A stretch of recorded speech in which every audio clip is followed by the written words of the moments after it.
Movie की शुरुआत में हमें सीरो नाम के एक आदमी को दिखाया जाता है जो कि एक high secure area Buenos Aires में घूम रहा है। सीरो प्रोफेशन से चोर है।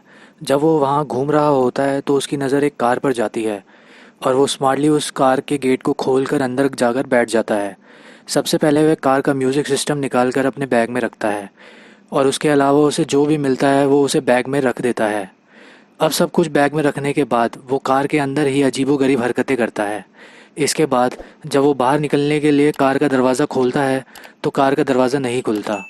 अब वो कार के चारों दरवाज़ों को खोलने का ट्राई करता है पर कोई भी नहीं खुलता। इसके बाद वो कार की खिड़कियों को तोड़ने की कोशिश करता है पर वो भी नहीं टूटती क्योंकि ये कार बुलेट प्रूफ थी। और अब दरवाज़ा तोड़ने की कोशिश करता है पर कुछ नहीं होता। वो काफ़ी हाथ पैर मारता है पर कुछ नहीं होता, उल्टा वो खुद इंजर्ड हो जाता है। सीरो अब थक चुका था।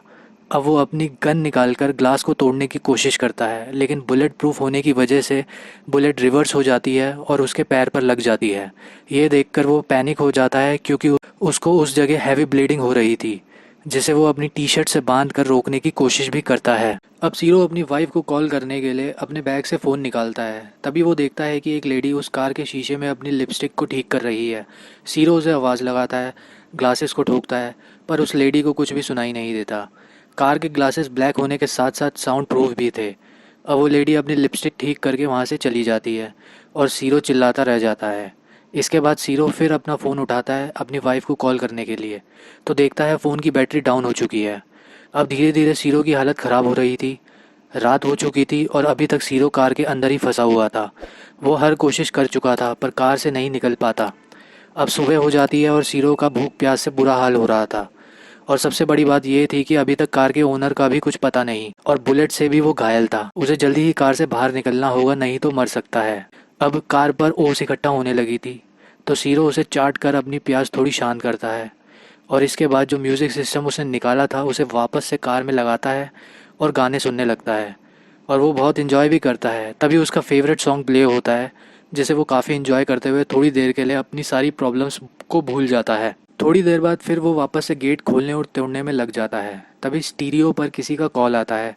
सीरो कॉल रिसीव करता है और ये कॉल कार के ओनर का होता है जिसका नाम एनरिक होता है। एनरिक प्रोफेशन से एक डॉक्टर होता है और उसे पता है कि सीरो उसकी कार में किस लिए आया है और अब वो लॉक हो चुका है। लेकिन एनरिक चिल था, उसे कोई भी फ़र्क नहीं पड़ता क्योंकि यह आज पहली बार नहीं हुआ था उसके साथ में। इससे पहले भी उसे 28 बार लूटा जा चुका था।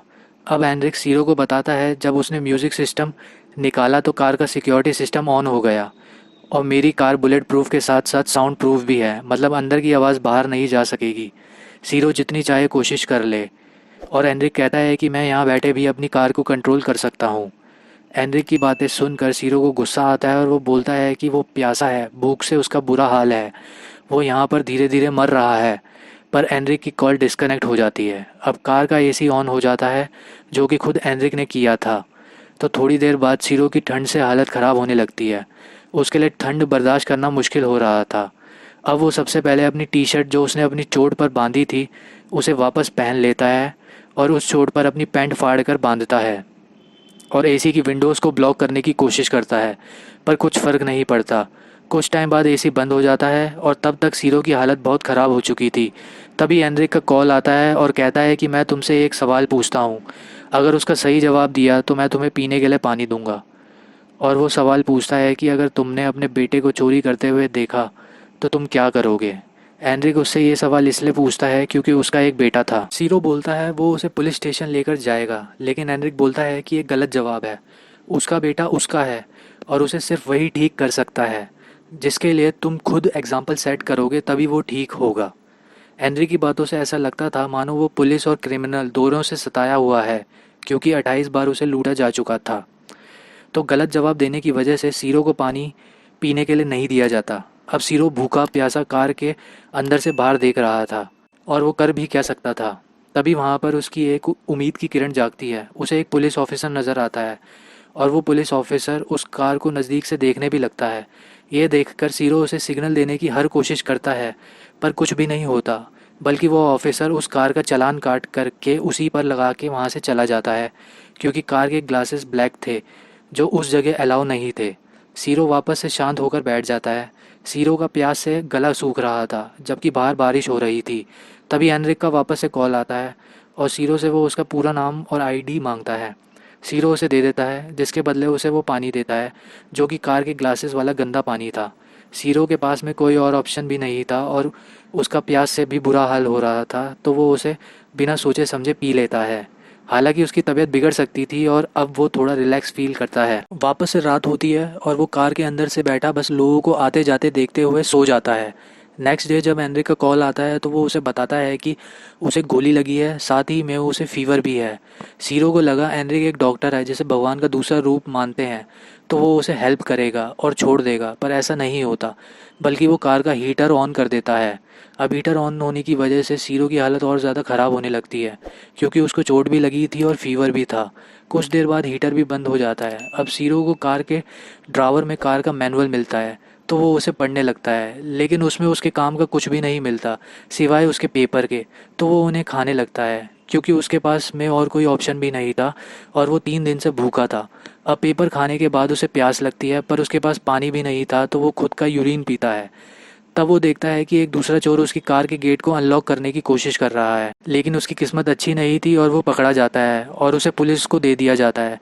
सीरो ये सब कार में बैठा देख रहा था।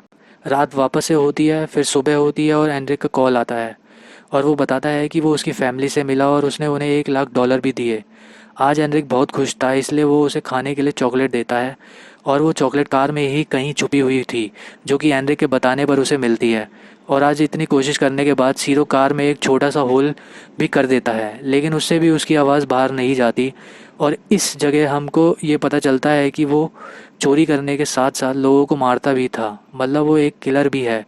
और अब तक उसने 5 लोगों को मारा है, लेकिन फिर भी वो आज़ाद था और सीरो वही बंदा है जिसकी एनरिक को तलाश थी। रात को सीरो जब कार में बैठा था तो टाइम पास के लिए कार का स्टार्ट का बटन दबा रहा था। तभी कार स्टार्ट हो जाती है और ये देखकर वो शॉक्ड और खुश भी था, लेकिन वो देखता है कि कार ऑलरेडी रिवर्स गियर में थी, तो वो उसे एक पोल में ले जाकर मार देता है जिससे कि ग्लास टूट जाता है और सीरो बाहर निकलकर सीधा एक रेस्टोरेंट में जाकर के खाने लगता है क्योंकि वो 3-4 दिन से भूखा प्यासा था।